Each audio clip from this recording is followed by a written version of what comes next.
अली अमीन को election campaign के लिए 1 घंटा नहीं निकल सका। मैंने खुद डी खान जाके उसके कैंपेन का आगाज पोल डे से 7-8 दिन पहले किया। अली अमीन का इंतखाब खान का एक इंतहाई दानिशमंदाना फैसला है।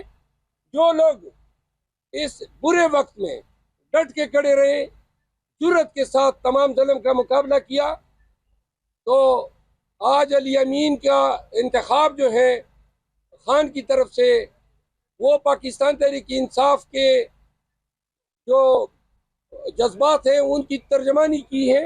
हम इनको खुशाइन करार देते हैं। पीटीआई अली अमीन खान के साथ कड़ी है और कड़ी रहेगी। अपने आप को तो मैं बड़ा अच्छा देखता हूँ उनको। अल्लाह करे ये फराइज मिले, लेकिन न मेरी कोई ख्वाहिश मैंने जाहिर की है। अगर पार्टी समझती है, लेकिन खान यानी पार्टी को जो मैंने नाम दिए उसमें मैंने अपना नाम नहीं दिया है। मैंने 2 और नाम तजवीज़ किए हैं।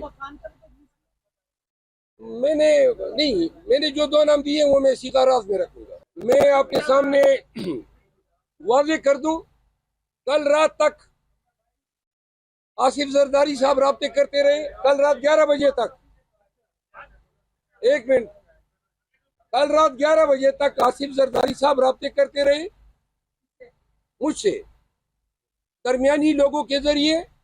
मैं ये राब्ते पार्टी के जो हमारी अवेलेबल क़यादत थी, अलीमा खान साहिबा, शहरियार अफरीदी साहब, शानदाना गुलजार साहिबा, हम रात को कोई बैठे, इस पर हमने डिस्कशन की।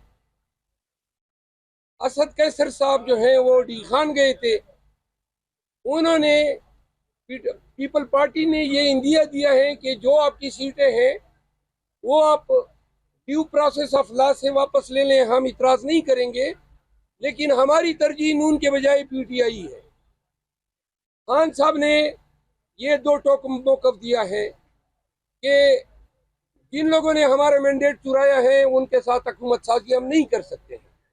लेकिन ये जो डेवलपमेंट है, कल खान साहब से मेरी मुलाकात होगी तो मैं ये तमाम हकाइक उनके नोटिस में लाऊंगा, फिर देखते हैं कि खान साहब क्या फैसला।